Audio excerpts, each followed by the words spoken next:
Muli po, nagpapasalamat po ang Senior Citizen Commission at naimbitahan niyo po kami para maging initiator po ng oath-taking po ng mga officers po sa inyo.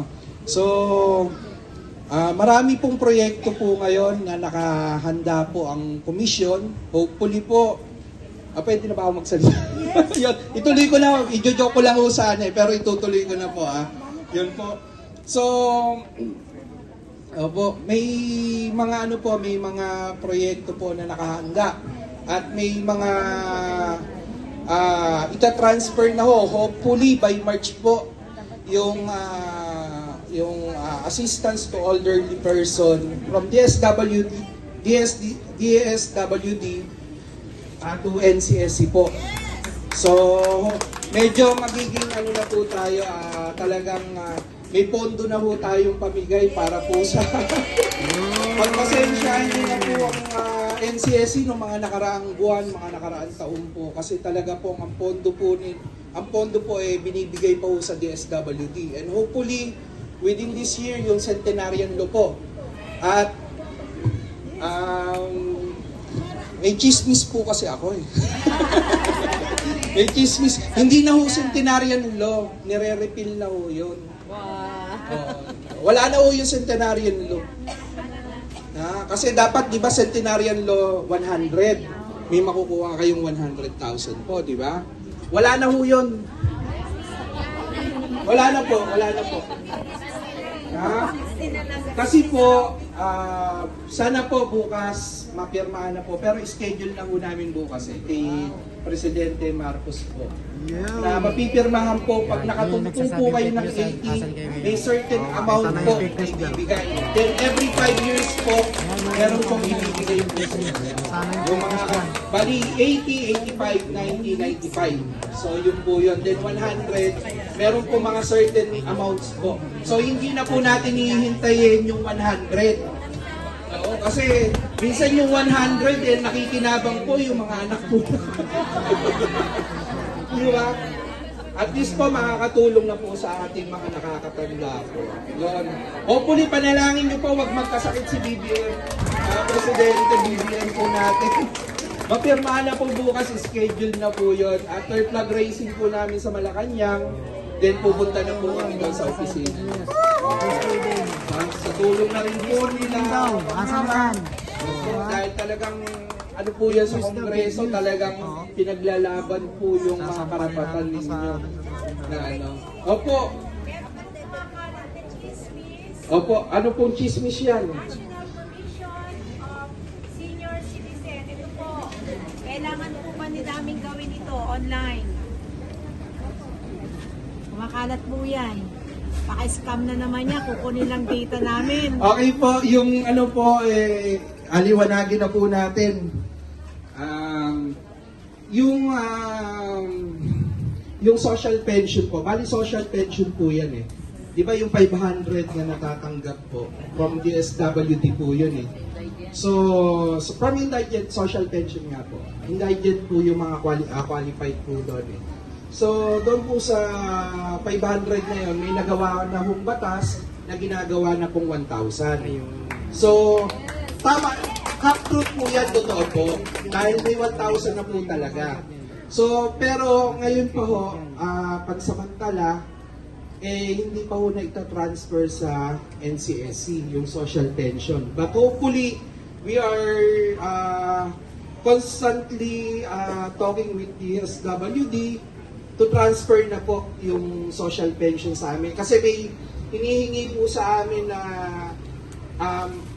ang DSWD na complement ng tao. Kasi nga daw, sabi ng DSWD, kung kami nga, bawat regional offices meron kami. Paano pa nga kaya kayo? So, under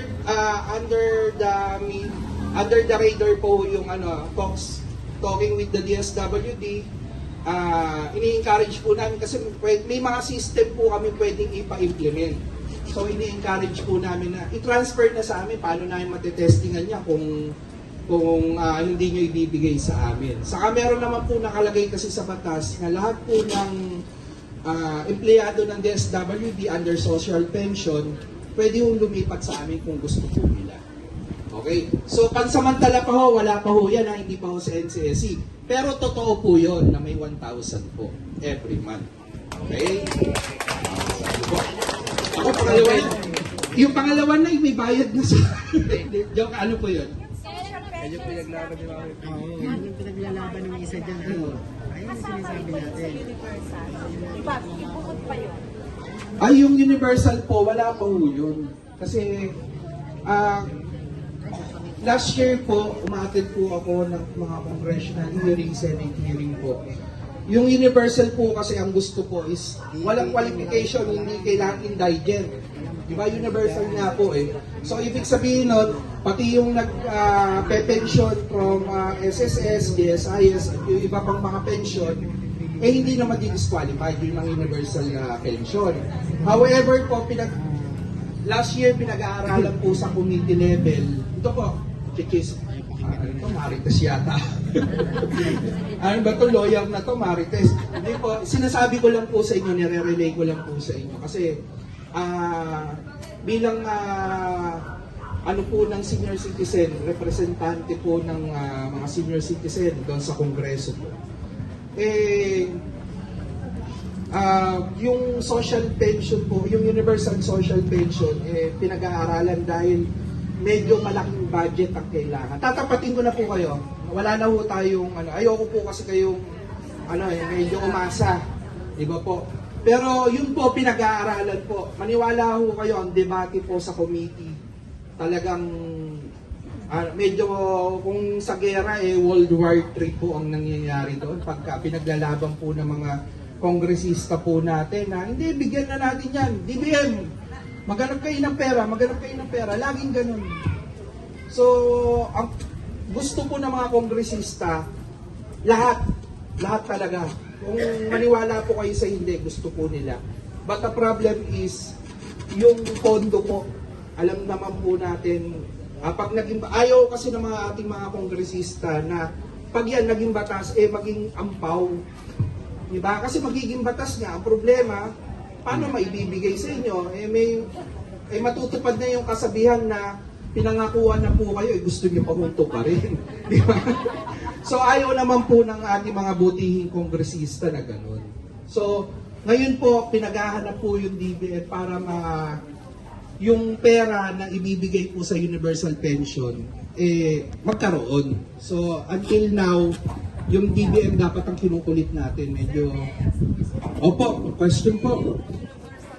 Kasi kasabi nila, kung above 10,000 daw ang pension mo, wala. Yung below 10,000. Meron pong ganong version. Kasi tandaan po natin, sa committee po kasi, lahat po ng version, meron po. Meron iba, yung 10,000, yun, narinig po, isa pong yan, sa isang kongresista po yun eh. Meron naman po, kahit wala, kasi meron po tayo na, paano naman yung mga 15,000, paano ko nagpe-pension, halimbawa, yung tiyahin ko 11,000, diba? Sayang naman.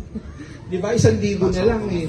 Diba? So, yun po, pinag-aaralan po yun kasi yung batas po natin, bago po maging batas, may mga proseso po yan. So, alam naman po natin yun na pag may magpapile po ng bill na kongresista, then after that, ibibigay po sa committee level. Ang committee level po, pinag-aaralan po yan. Diba? So, lahat po ng pwedeng itanong, pwedeng paano ba ang maging especially kung may budget. Yung po actually ang mahirap po kasi sa paggawa po ng batas is yung budget. Totoo po, yung budget. Pero yung mga kongresista po natin, alam niyo po yun sa puso po nila, gusto po talagang ibigay. Pero pag tinatanong na ho ang budget sa DBM, medyo hindi makapagsalita ang DBM at nakangiti na lang at nakatingin po sa kisame, naghahanap po ng butiki. Yun po.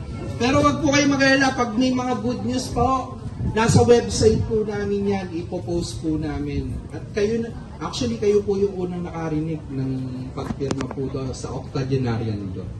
So, pagka kung sino yung mga naka-80 na ha, 80, 85, 90. Yun na po ang natin eh. So, yun na po yung pipirmahin bukas.